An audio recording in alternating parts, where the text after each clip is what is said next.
What's up, y'all? It is Martin Luther King Jr. Day, and one of my favorite quotes of his is from a lesser known speech, and he was talking about just being black and being beautiful, actually. And he talked about our hair and our skin and stuff like that. It was really cool. The thing is, I haven't really for real done anything to my hair since October, really, but November the 1st,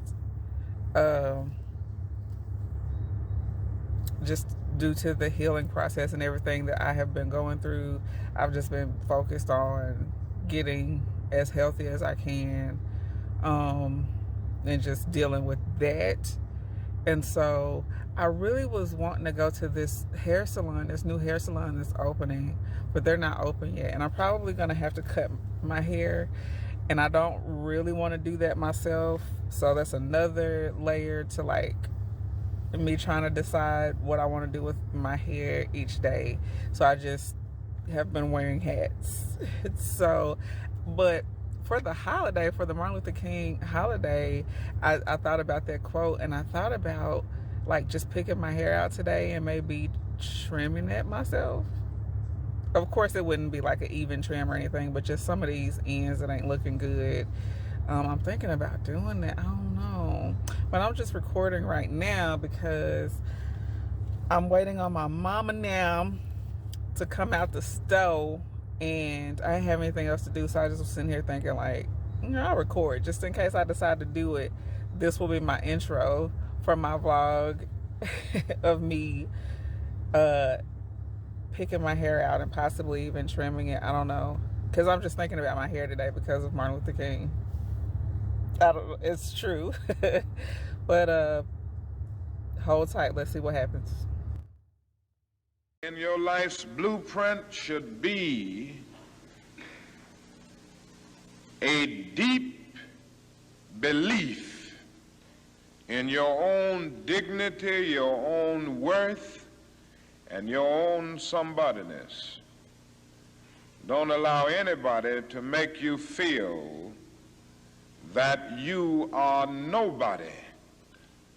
Always feel that you count.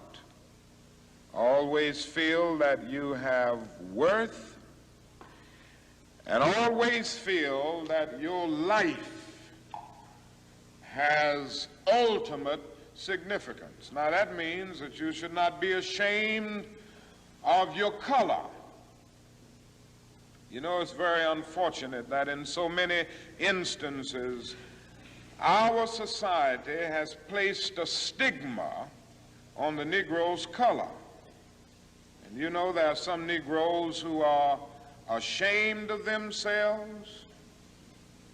But don't be ashamed of your color. Don't be ashamed of your biological features. Somehow you must be able to say in your own lives and really believe it, I am black but beautiful. And believe it in your heart.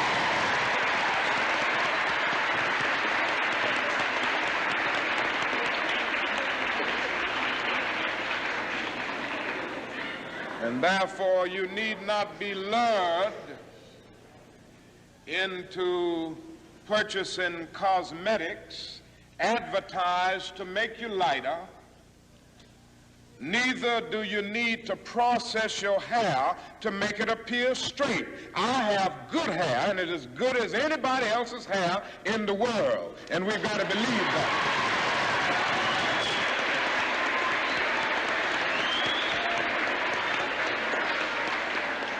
Now, in your life's blueprint, be sure that you have that a principle of somebodyness. And when you discover what you're going to be in life, set out to do it as if God Almighty called you at this particular moment in history to do it. And just don't set out to do a good Negro job, but do a good job that anybody could do. Don't set out to be just a good Negro doctor, a good Negro lawyer, a good Negro school teacher, a good Negro preacher, a good Negro barber, a beautician, a good Negro skilled laborer. For if you set out to do that, you have already flunked your matriculation exam for entrance into the University of Integration. Set out to do a good job and do that job so well that the living, the dead, or the unborn couldn't do it any better.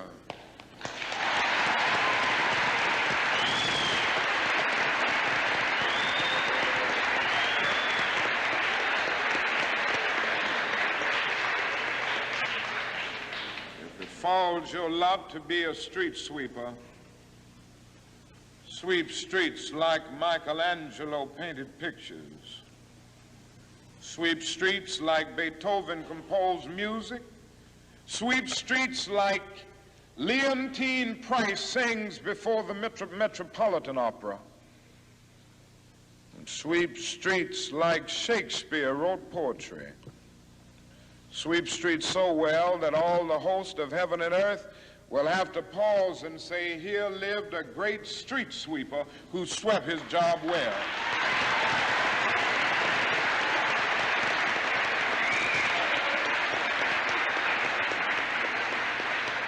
If you can't be a pine on the top of the hill, be a scrub in the valley.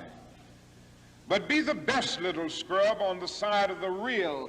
Be a bush if you can't be a tree. If you can't be a highway, just be a trail. If you can't be the sun, be a star. For it isn't by size that you win or you fail.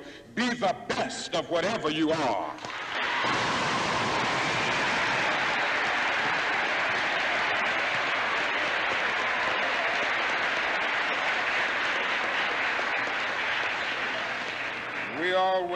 We already have some noble examples of black men and black women who demonstrated to us that human nature cannot be cataloged.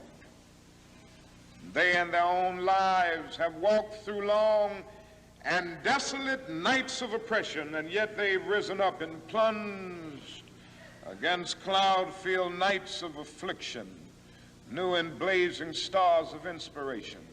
And so from an old slave cabin of Virginia's hills, Booker T. Washington rose up to be one of America's great leaders. He lit a torch in Alabama, and darkness fled in that setting. Yes, you should know this because it's in your own city. From a poverty-stricken area of Philadelphia, Pennsylvania, Marion Anderson rose up to be the world's greatest contralto, so that a Toscanini could say that a voice like this comes only once in a century. And Sibelius of Finland could say, my roof is too low for such a voice, from the red hills of Gordon County, Georgia. And the arms of a mother who could neither read nor write, Roland Hayes, rose up to be one of the world's great singers and carried his melodious voice into the palaces and mansions of kings and queens. From crippling circumstances, there came a George Washington Carver to carve for himself an imperishable niche in the annals of science.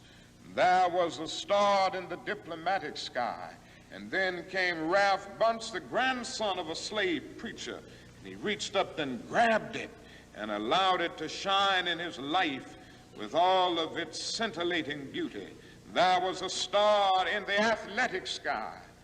Then came Jackie Robinson in his day and Willie Mays in his day with their powerful bats and their calm spirits. Then came Jesse Owens with his fleet and dashing feet. Then came Joe Louis and Muhammad Ali with their educated fists. All of them came to tell us that we can be somebody, and to justify the conviction of the poet, fleecy locks and black complexion cannot forfeit nature's claim. Skin may differ, but affection dwells in black and white the same. And if I were so tall as to reach the pole, or to grasp the ocean at a span, I must be measured by my soul. The mind is the standard of the man. And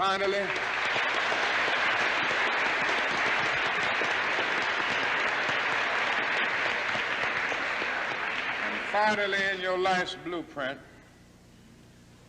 must be a commitment to the eternal principles of beauty, love, and justice.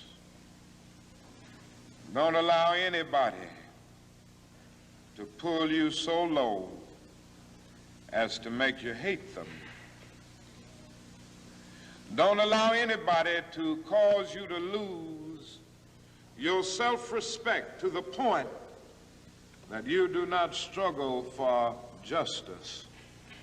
However young you are, you have a responsibility to seek to make your nation a better nation in which to live. You have a responsibility to seek to make life better for everybody. And so you must be involved in the struggle for freedom and justice. Now, in this struggle for freedom and justice, there are many constructive things that we all can do and that we all must do. And we must not give ourselves to those things which will not solve our problems. You've heard the word nonviolent and you've heard the word violent. I happen to believe in nonviolence. We've struggled with this method with young people and adults alike all over the South, and we have won some significant victories, and we've got to struggle with it all over the North because the problems are as serious in the North as they are in the South. But I believe as we struggle with these problems, we've got to struggle with them with a method that can be militant, but at the same time does not destroy life or property. And so our slogan must not be burn, baby, burn. It must be build, baby, build. Organize, baby, organize.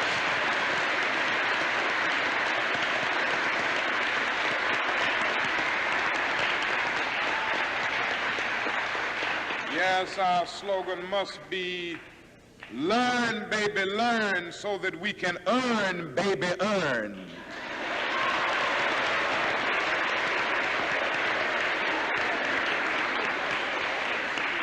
And with a powerful commitment, I believe that we can transform dark yesterdays of injustice into bright tomorrows of justice and humanity.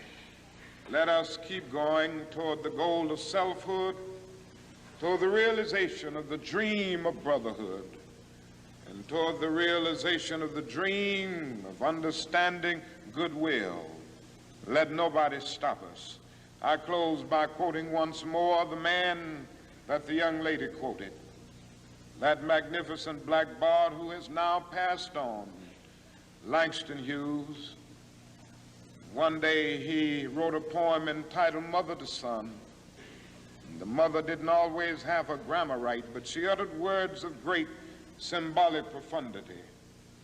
Well, son, I'll tell you, life for me ain't been no crystal stad. It's had tacks in it, boards torn up, places with no carpet on the floor, bare. But all the time, I's been a-climbing on and reaching landings and turning corners and sometimes going in the dark where there ain't been no light. So, boy, don't you stop now. Don't you sit down on the steps 'cause you find this kind of hard, but I still going, boy. I still